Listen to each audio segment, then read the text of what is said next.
you did that. Yeah, that was my dream, and then I accomplished that. I'm going to pour you a cup of tea because... Because of that? No, not only because of that. I earned the tea. You earned the tea, and it's been a while since we sat down. I know. Look at that. That's so Isn't cool. that fun? So have some tea, relax. Thank you so enjoy much. Your tea.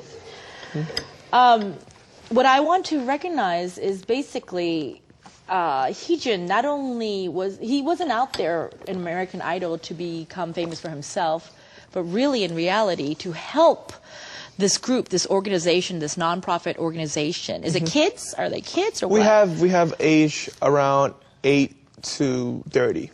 So we have a high range. I see. And the organization is mainly to helping out people who are not well off, basically? Yes. Wow. And so you actually did American Idol not for yourself, but for them. So then when it comes to you, then you can... Spread the focus. Wow. I think that was the reason why someone up there who was looking at me and like, oh, this kid is a good kid, so I'm going to help him out. So with limited talent that I have, he put me on the right focus, I guess, Yeah, I totally agree.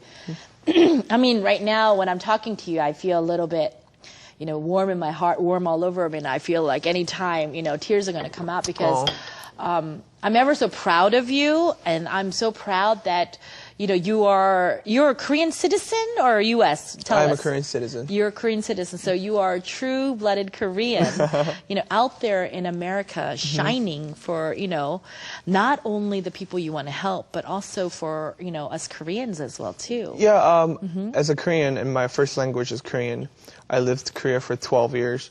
I still have Korean citizen.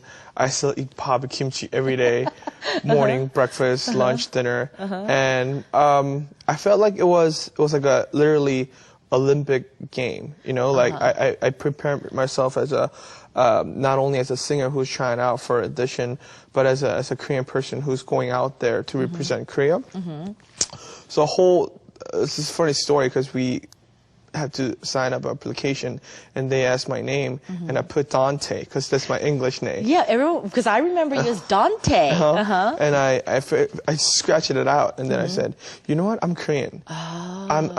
Even though this is American Idol, I want to be Korean. So I wrote Heejun, and they looked at it and like, you sure? Because when it goes to if you made it far, you have to have that memorable name, but Heejun is really hard to pronounce. Like, I'll do it. I'll do it. And then I did it. And what touched me the most is when I made it far and then we went to the tour. And the smallest crowd that we get is 10,000. 10,000 people are just watching and then screaming at your names, right?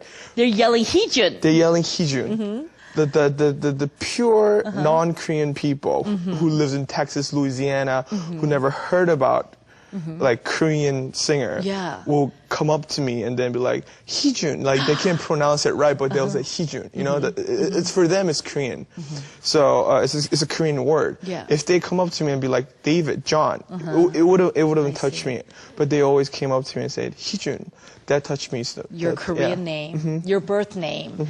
And most of the times, you know, a lot of people, when they get famous, they change their names. And often we change it, we say a stage name. They change it to a stage name. But whereas you wanted to keep your birth name, a name that your mom and dad gave you, and a name that's very Korean, to keep this as your emblem of who you are. Yeah. That's just fabulous. Well, it just happened, and then I think I was in the right track at the right time, and I'm blessed, I think, on that, every part of it, So tell us a little bit, I mean, we've got all these questions, but I kind of want to know exactly, you know, how it all started for you. So you went and applied. Did you apply, or did someone apply for you? How did this happen for your American Idol, step by step? I think it started out from my cousin drove me all the way to Pittsburgh, because the audition was at Pittsburgh. And I was riding a car. He parked his car, and he was driving this car for like how many years? And then I looked at his car plate, and it says 8002, which just doesn't really matter, right? And I walked. His car plate number is 802. 8002. 8002. And I'm thinking, I saw that number before, like in my 8002. in my dream, maybe. And I'm like, this could be the right one, you know, like because I literally saw that similar number, the car plate, and then I'm like, okay, maybe this could be the great metaphor or great like symbol prediction. I went apply, and you know how when they write you a number and put it on your chest. Yeah, right there. Right there, and to tell you that your contestant number. Yeah, your contestant number. And my friends were also applying. 3 of them were ahead of me. They applied, one of them by one. I came and then I wrote my name down, and they said, "Oh, you are our 8,002nd contestant." So they put it on my chest, and then you can actually look at it, and then the whole. It says 802 in my chest. Wow. Yeah, and then I'm like, from that point on, I'm like, this has to be it. This has to be it. And then I went on live for 12 hours when I went there and I would just sing like, literally, like horrible singer because you're so nervous. And I'm like singing, and this guy will be like, oh, he's not good, because you crack, like you get called big study, and then big study like 4 times in a row, and I'm like, oh, I didn't make it, and I opened my eyes, and there was this African American gentleman sitting right next to this another judge, and I'm like, where'd he came from? He said, let's give him one more chance. I'm like, no, are you sure? And then he was like fighting over me, like. This white guy was saying, oh, he doesn't have what it takes. This guy was saying, oh, he has what it takes. They were like fighting over it. Put me through. He walked around the whole block and giving me all this advice, how to sing and all that. In my mind, I'm thinking, oh, this guy is so awesome. I slept. Next day, bigger audition.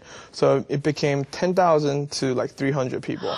So 10,000 people. Yeah, but and then you made it into 300. Yeah. But we're only talking about Pittsburgh.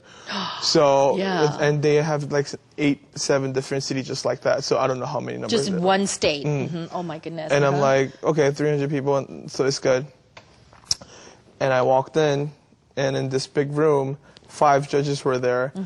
A very important guy in the middle, less important guy, and then who cares? And the guy in the middle, I walked in, and the guy in the middle was the guy I saw yesterday, the African American guy. Oh. And then so I'm like, he saw something in you and wanted to really help you. From the point on, it just put me in. So it's just a bunch of like miracle happened to me, and it's basically it wasn't me who was